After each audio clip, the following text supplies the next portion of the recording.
रहे हैं? अरे क्या आप, हम तो नेतागिरी की बात कर रहे हैं, चुनाव की बात कर तो ये चुनाव में भी तो शामिल है सर। कैसा? ये हर लोग चुनाव धर्म के आधार पे होना चाहिए। चुनाव में धर्म की क्या वजह? नहीं, धर्म की नहीं है तो अधर्म का भी तो नहीं होना चाहिए चुनाव सर। ये क्या होता है? इससे पहले अधर्म के चुनाव नहीं हुई है क्या? क्या बात कर रहे हैं आप? क्या बात कर रहे हैं बाबा? जैसे कि आपको क्या लगता है कि ये चुनाव अब धर्म का हो रहा है, पहले अधर्म था? पहले क्यों नहीं अधर्म था? पहले हम राम का नाम लेते समय डरते थे अपने गली मोहल्ले में। मैं कब हो गया ये? आज हम कहते हैं हर हर महादेव।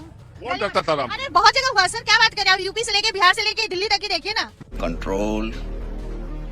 आज के दूसरे कंट्री हमारी मंदिर बनवा रही है और हम अपनी कंट्री में मंदिर नहीं बना सकते थे। इससे बड़ी बात क्या हो सकती है सर? वो तो मुकदमा था उसका। कोई मुकदमा नहीं था सर। अब आपके घर पर मुकदमा हम चला सकते हैं क्या? अभी मजा आएगा ना भिड़ो। किसी कोई आगे आप पर मुकदमा चला देगा? अब चलवा लेंगे वाह फिर। यही तो हमारा सरकार है। यही सरकार हुआ है, यही हुआ है, यही होता आ रहा था। अब थोड़ा सा अब ठीक है, आप बहुत अच्छे हैं सर। तो ये मंदिर के लिहाज से, मंदिर के लिहाज से, धर्म के- हर तरह के लिहाज से सर। और क्या? पूरे वर्ल्ड में हम पहचाने जा रहे हैं। और क्या चाहिए? शिक्षा से लेके, संस्कृत से लेके, सिलेंडर से लेकर सिलेंडर का तो छोड़ो ना। सिलेंडर महंगा था तो बाकी चीज भी तो था ना उसके साथ। सिलेंडर कितना महंगा हो गया बता दीजिए? पॉपुलेशन कहाँ से आ रही है? महंगाई कहाँ से आ रही है? ये अब आप बताइए कि कब हुए हैं नंबर 1? हुए कब हम? अभी 10 दिन 15 दिन। हाँ, तो क्यों हुए हैं? किस लिए हुए हैं? ये भी तो आप ही बताएंगे ना सर। अब तो अभी बता दे। आपको क्या लगता है? हमें तो वही लग रहा है जो बता रही हूँ आपको, जो दुनिया देख रहा है। आप भी ठीक करके देता हूँ। सबको पता है। ऐसा तो नहीं, आपको ऐसा लगता है कि ये हिंदुस्तान में जितनी परेशानियां हैं, बुराइयां हैं, उस सब के जिम्मेदार मुसलमान हैं? देखो सर, अब ये भी तो नहीं कह सकते कि नहीं है। दीदी वाह दीदी दीदी वही है, नहीं वही है कुछ लोग हैं, सब नहीं है सर, है। लेकिन जो भी परेशानी है वही है। है। कुछ समझे दया। इसका मतलब है, मतलब जब महाभारत हुई थी मुसलमानों की वजह से हुई। अगर राम रावण का युद्ध हुआ तो मुसलमानों की वजह से हुआ। अगर गॉडसे ने गांधी जी की देश के राष्ट्रपिता की हत्या की, धर्म युद्ध की बात, धर्म को लेकर लड़ाई। वो यही तो कह रहे हैं कि मुसलमान से पहले कोई लड़ाई हुई नहीं। हमारे यहाँ ऐसा ही होता है। क्या वास्तव में इंडिया नाम रख देने से विपक्ष प्रधानमंत्री मोदी को घेरने में कामयाब हो पाएगा? इंडिया नाम पहली बात तो रखना ही नहीं चाहिए था, मैं आपको बताऊं, क्योंकि इंडिया तो वैसे तो ये अंग्रेजों का दिया हुआ नाम है इंडिया। कोई हमारा भारत, हम तो भारतवर्ष कहते थे शुरू से ही। हमारा तो भारतवर्ष ही रहा है। जो यहाँ की संस्कृति है यानी सनातन संस्कृति है, उसमें भारत ही कहा जाता था। इंडिया नाम तो केवल अंग्रेजों ने ही दिया हमें। क्या बात कर रहे हैं बाबा? तो क्योंकि कांग्रेस की जो मानसिकता है वो पूरी तरह है ही विदेशी, क्योंकि ह्यूम ने खुद अंग्रेज अफसर ने इसकी स्थापना की थी।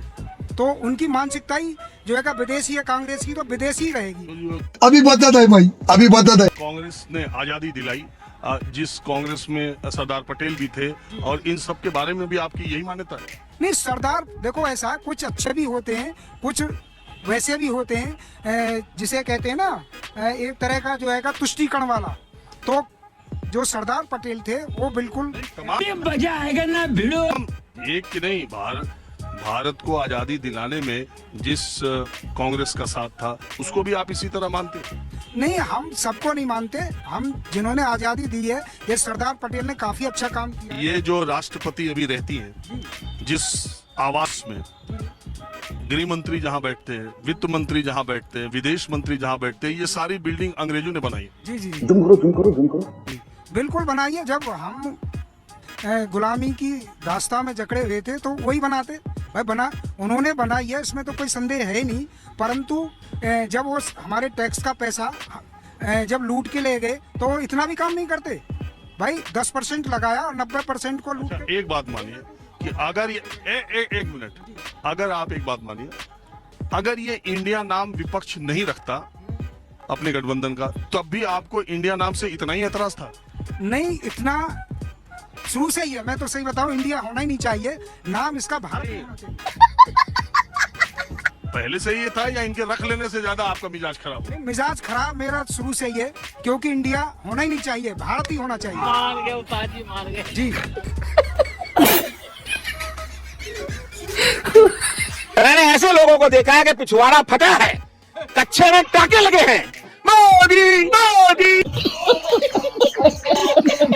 हमारे यहाँ ऐसा ही होता है। 45 तक जो मोदी जी ने हमारा टारगेट डॉलर को पीछे कर देंगे, रुपए की जो वैल्यू है वो बढ़ेगी। अभी मजा आएगा ना भिड़ो। अभी हम लोग डॉलर को पीछे करने वाले हैं। हाँ जी ठीक है, कब करेंगे? 2045 का टारगेट है।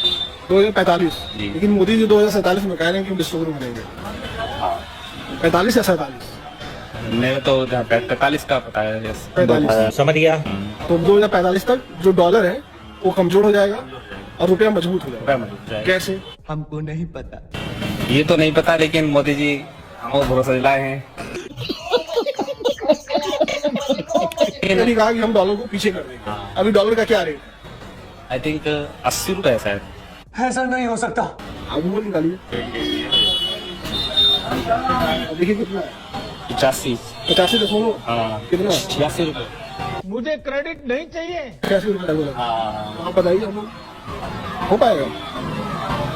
क्या है, हम चाइना से जीत सकते हैं पर मोदी भक्त से नहीं जीत सकते। मोदी जी आए तो डॉलर 60 से भी कम था, अब 85 पहुंच गया। तो आपको लग रहा है 47 तक मोदी जी रहेंगे कि नहीं रहेंगे? व्यक्ति क्या है उस व्यक्ति का नहीं पता कि वो व्यक्ति आगे मतलब क्या रहेगा, क्या स्थितियां रहेंगी, मगर उनकी बात पर आप विश्वास करें। हाँ कहीं कैसे? इसके पीछे कारण नहीं जानना चाहता हूँ।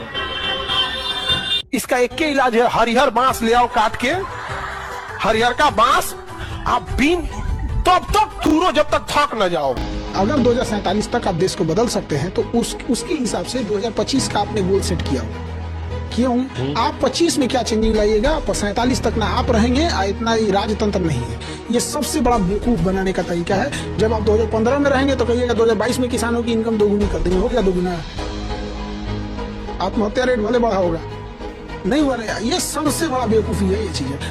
कुछ ऐसा हाल हो गया है अंधभक्तों का, जब फैक्ट जानने की कोशिश की जाती है नहीं पता। मगर आजकल तो पढ़े लिखे भी अंधभक्त बने घूम रहे हैं। क्या क्या आपको ज्यादा ठीक लगा? कोई 3 काम बताइए। जूम करो। 370 हटी को किसी बस की नहीं थी, हटा दिया और हट गया। ठीक है। नंबर 2, आपका अभी वक्फ बोर्ड का था, किसी ने सोचना भी मुश्किल था, इन्हें सोचा भी और उसको हल कर दिया। ठीक है। दूसरा काम। तीसरा, गरीबों के लिए, आम आदमी के लिए, सबके लिए कल्याणकारी योजनाएं इनके समय जो आई हैं किसी समय में नहीं आई। ठीक है। कौन सी? जनधन योजना, आवास योजना, आयुष्मान योजना, राशन फ्री जो खा रहे हैं लोग हैं, वही सब कौन दे रहा है? मोदी दे रहे हैं। लेकिन एक सेकंड, तो ये एक तरफ आप चौथी अर्थव्यवस्था है और दूसरी तरफ मुल्क के 80 करोड़ लोग 5 किलो राशन पर जिंदा है। ये आपका सोचना जो है वो आपकी सोच है, हमारी सोच है। ये तो हम अपनी जनता को अपने हिसाब से दे रहे हैं। हम जरूरत है, कोई मजबूरी नहीं दे रहे हैं, कोई कहीं से मंगा के नहीं दे रहे हैं, कोई वोट के लिए नहीं दे रहे हैं। ये हम जनता के हित के लिए दे रहे हैं, ये जरूरी हमें देना है, इधर दे रहे हैं। रुको जरा, सबर करो। तो 11 साल में मोदी जी का अगर 3 महत्वपूर्ण काम आपसे पूछा जाए तो आपको पहला 370, दूसरा वक्फ बोर्ड, 3 तलाक नहीं है? 3 तलाक वो भी बहुत इम्पोर्टेंट है। आप 3 में बताइए। आप 3 में ये है 3 में यही तीनों है। ये तीनों तो मुसलमानों से जुड़े हैं। ये क्या मतलब होता है? पब्लिक से जुड़े हैं। मुसलमान में हिंदू क्या होता है? आपको मतलब होता है आप भी हम पूछ रहे हैं आपकी जिंदगी में प्रधानमंत्री मोदी के 11 साल के वो 3 फैसले बताइए जो आपकी जिंदगी को परिवर्तित किए या आपको। हमको नहीं पता। पूरे देश हमको जो फैसले इन्होंने लिए, अभी जो आवास योजना आई, जो जनधन योजना आई, ये जब हमारी सबके लिए थे। हम उसे हम खाता नहीं था तब तक है, हमारा था, बहुत लोग खाता है। आप अपना बताइए, इन 11 सालों में किन फैसलों से आपका फायदा हुआ? हमारा फायदा नहीं, हमारा फायदा हम पर्सनल, हमारा कोई फायदा नहीं। हम अपने पर्सनल फायदे की बात नहीं कर रहे। आयुष्मान योजना में आपका इलाज वाला नहीं है? अरे अब आया है, अब शुरू हुआ है, अब आज या आयुष्मान कार्ड अब बना है, आज बना है। 5 के वाले बनने नहीं दिया। कहाँ बना के लागू नहीं हुआ? तो मोदी ने देखिए, मोदी जो है आम पब्लिक के लिए काम कर रहे हैं। अब कोई करने दे रहा है, कोई नहीं करने दे रहा, लागू कर रहा है, कोई नहीं लागू। अच्छा, आप भी उन लोगों में हैं जो 11 साल में कोई कमी नहीं दी? नहीं, हम कोई कमी नहीं देखते, नहीं। पिछला 10 साल भी सर बहुत अच्छा चला है, क्योंकि सर उसके पहले जो यूपीए की गवर्नमेंट थी, डेली हम लोग मॉर्निंग में न्यूज़पेपर में पढ़ते थे, कभी 2G स्पेक्ट्रम घोटाला, तो कोयला घोटाला, तो ये तो पेपर भी बिक जाया करते थे। आज के डेट में अगर पेपर बिकते हैं एग्जाम के, तो हम लोग दावा कर सकते हैं या उसका री एग्जाम होता था। पहले ऐसा सर कुछ नहीं होता था। और सबसे बड़ी बात है सर, 5 काम 370 हटा, राम मंदिर बना। हम लोग सर, मैं फॉरेन में जॉब करता हूँ, मैं इंजीनियर हूँ। मैं सर अबू धाबी में इलेक्ट्रिकल इंजीनियर हूँ सर। सर इंडिया का नाम लेने पे, मेरे साथ पाकिस्तान के भी मेरे बहुत सारे फ्रेंड हैं, लेकिन इंडिया का नाम लेने पे सर बहुत रिस्पेक्ट मिलता है, और कोई भी जो काम होता है सर प्रेफरेंस मिलता है। तो आप अबू धाबी छोड़ के अब इंडिया आने की सोच रहे हैं? नहीं, अभी तो सर सोच नहीं रहे हैं, लेकिन चूंकि वहीं पे सर जॉब कर रहे हैं, तो इतना अच्छा हो गया तो अब तो छोड़ के आओ। इसका सर ये रीजन नहीं है कि मैं अपना देश को भूल रहा हूँ, और मैं इसलिए गया हूँ कि मैं बहुत दिनों से सर वहाँ पे हूँ। सर 6-7 साल हो गए। अब आपको लगता है कि जितनी नौकरी आपको, जो तनख्वाह वहाँ मिलती है, जैसा जीवन आप जीते हैं, इंडिया आएंगे तो वैसा मिलेगा? Good question. हाँ, मेरे बहुत सारे फ्रेंड है जो इंडिया में काम कर रहे हैं। मैं 2-3 लड़के थे जो हम लोग का गवर्नमेंट सेक्टर में नहीं हुआ था, मैं जनरल कैटेगरी से हूँ, लेकिन मेरे बहुत ऐसे फ्रेंड है जो यहाँ, जिनको बिना किसी घूस का, बिना टैलेंट पे जॉब लगा कर रहे हैं, ऑफिसर हैं। तो अब तो छोड़ के आओ। मोदी ने कभी भी, मोदी के एक भी दाग नहीं है उनके ऊपर, एक दाग नहीं है। और ऐसा सर हम लोग कॉन्फिडेंस से कह सकते हैं कि अगर मोदी गवर्नमेंट में अगर कोई भी, चाहे उन्हीं का मंत्री क्यों ना हो, अगर चोरी करते पकड़े गए, तुमको जेल में ठूंसा जाएगा। ऐसा मैं एक आम पब्लिक हूँ सर। क्या बोलूं मैं इस पे, क्या बोलूं क्या मैं इस पे? सबर करो। बताओ, लेकिन मोदी सरकार तो नहीं, लेकिन एनडीए में तो जो लोग जेल में थे बाहर निकले वो मंत्री बन गए। सर इस विषय में सर मैं नहीं बता सकता। हमको नहीं पता। सारे लोग गंगा जमुना हो ऐसे, ये मुझे जानकारी नहीं है सर, लेकिन मुझे जो जानकारी है मैंने आपको बात। भाई, महाराष्ट्र में छगन भुजबल जेल में रहे थे, महाराष्ट्र सदन का घोटाला। मुझे जानकारी नहीं है। बाड़े में नहीं हो गुदा तो बीच में काहे कूदा? क्षेत्र का जो जानकारी है मैंने सर आपको बताया। नहीं, ऐसा नहीं कि मैं बीजेपी, हम लोग बीजेपी के नहीं है, हम लोग आ जाए, मैं बनारस हूँ। जिनको लगता है कि भारत विश्व गुरु है, उनको एक बार चाइनीज और अमेरिकन कंपनी का डोमिनेंस देख लेना चाहिए। जिनको लगता है कि भारत की जीडीपी बड़ी तेजी से बढ़ रही है, उनको एक बार भारत का कर्जा देख लेना चाहिए। उनको भारत की तेजी से बढ़ती आबादी का दर देख लेना चाहिए। जिनको लगता है कि लिटरेसी रेट तेजी से बढ़ रहा है, उनको एक बार लोगों का आईक्यू और लोगों की क्रिटिकल थिंकिंग देख लेनी चाहिए, जिससे आपको समझ में आएगा कि लिटरेसी रेट बढ़ रहा है, लिटरेसी नहीं। डिग्री तो हजारों के पास है, स्किल कितनों के पास है बताओ? और आपका फेवरेट पॉलिटिशियन कोई भी हो, आप आखिरी बार याद करो कि उसने स्किल सेट को बढ़ावा देने की बात कब की थी। मीडिया जोक्स को सनसनी बनाकर बैठा है और सनसनी को जोक बनाकर बैठा है। सच बोलने वाला आम आदमी देशद्रोही है और झूठ बोलने वाला, भड़काऊ भाषण देने वाला नेता लोगों का बाप है। भारत के अंदर ऐसे कई पॉलिटिकल लीडर्स हैं जिन पर मनी लॉन्ड्रिंग, रेप और मर्डर जैसे क्रिमिनल चार्जेस है। इसके बावजूद भी ये लोग आजाद घूम रहे हैं और पॉलिटिकल पार्टीज के लीडर्स हैं। आखिर ऐसी कौन सी मजबूरी है हमारे सिस्टम की, आखिर ऐसा कौन सा लॉजिक है जिसके कारण क्रिमिनल चार्जेस होने के बाद, शिक्षा होने के बावजूद भी इन लोगों को पॉलिटिक्स में अलाउ किया जाता है? और जब देश की कमान ऐसे लोगों के हाथ में होगी तो कैसे उम्मीद की जाए कि देश तरक्की की ओर बढ़ रहा है? जातिवाद और धार्मिक हिंसा को बढ़ावा देने वाले कई बड़े नेता कभी टेक्नोलॉजी, इंफ्रास्ट्रक्चर, शिक्षा, स्वास्थ्य, रोजगार जैसे मुद्दों पर बात करते नहीं दिखते। भारत एक ऐसा देश है जहाँ पर अगर आप पर क्रिमिनल चार्जेस हैं तो आप गवर्नमेंट पीओन के लिए अप्लाई नहीं कर सकते, पर आप विधायक से लेकर प्रधानमंत्री तक कुछ भी बन सकते हैं। 14 फरवरी को अगर लड़का लड़की अपनी मर्जी से एक दूसरे से बात कर ले तो हमारी संस्कृति खतरे में आ जाती है, पर होली के दिन लड़कियों को जबरन छूना, रंग लगाना, चलते फिरते लोगों पर गोबर और कीचड़ फेंकने से हमारी संस्कृति को बढ़ावा मिलता है। जो रिलीजन, हिस्ट्री और जोक्स के नाम पर दंगे करते हैं, ये लोग तब कहाँ होते हैं जब महिलाओं की सुरक्षा की बात आती है, नदी साफ करने की बात आती है, पेड़ लगाने की बात आती है। नहीं, सोचे मत।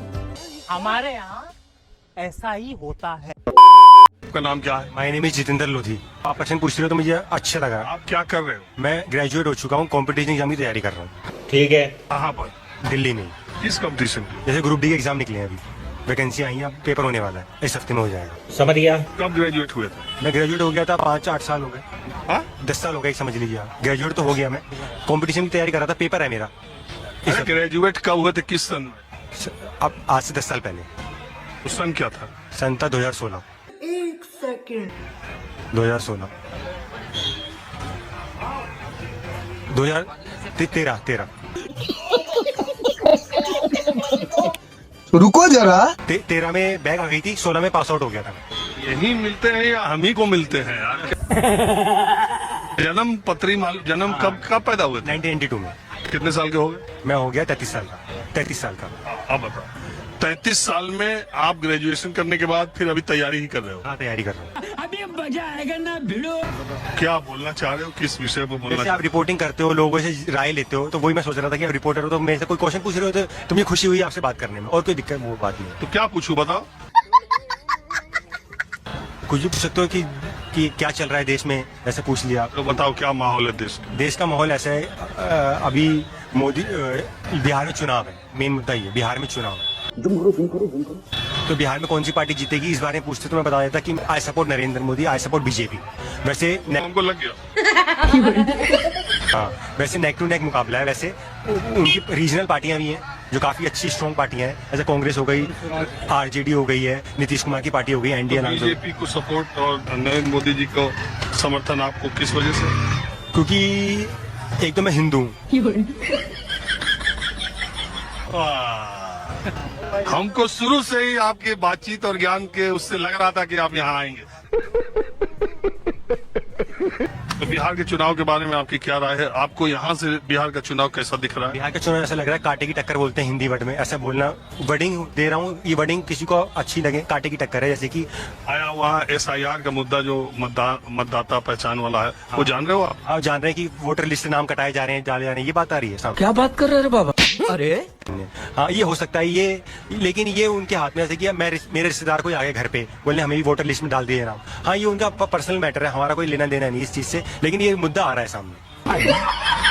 बिहार के 4 जिलों का नाम जानते हो? बिहार के 4 जिलों का? बिहार हमको नहीं पता। पटना, हाँ, एक पटना फेमस है बिहार में। रहा यूपी का हूँ मैं, तो यूपी के जिले जानता हूँ। बिहार में पटना फेमस है। अरे भैया आगे बढ़ ले। एक तो जानता हूँ, 4 जिलों याद नहीं आ रहे। पटना का नाम याद आया, मैंने बता दिया आपको। कौन है ये लोग? लेकिन ये मालूम है कि लड़ाई तगड़ी होगी वहाँ के चुनाव में। बस ठीक। कितने तेजस्वी लोग हैं हमारे पास, कितने शानदार विचार रखते हैं जी। नहीं सोचे मत। हमारे यहाँ ऐसा ही होता है। चुनाव में माहौल आपको कौन नेता पसंद है ये बताइए पहले। हमें तो योगी जी पसंद है। ठीक है। आ गया मोदी जी। हाँ, मोदी जी भी पसंद है। कितनी खुशी की बात है। और कोई एक विपक्ष वाले जो है? विपक्ष में मुझे कोई नहीं पसंद है। अभी मजा आएगा ना भिड़ो। आज के वीडियो में हम देखने वाले हैं कि जो बीजेपी समर्थक लोग होते हैं वो कितने कमाल के लोग होते हैं। और आपको तो पता है कि राजीव रंजन जी एक ऐसे पत्रकार है जो अच्छे के छक्के छुड़ा देते हैं। जब राजीव रंजन जी सवाल पूछते हैं तो मैडम जी को जवाब याद ही नहीं आ रहा है कि बोले तो बोले क्या। तो ये बताइए उसमें क्या होगा? हमारी सरकार आएगी बीजेपी की। आप बीजेपी के? हाँ। क्या है आप बीजेपी में? बीजेपी गवर्नमेंट ने बहुत सारे जो है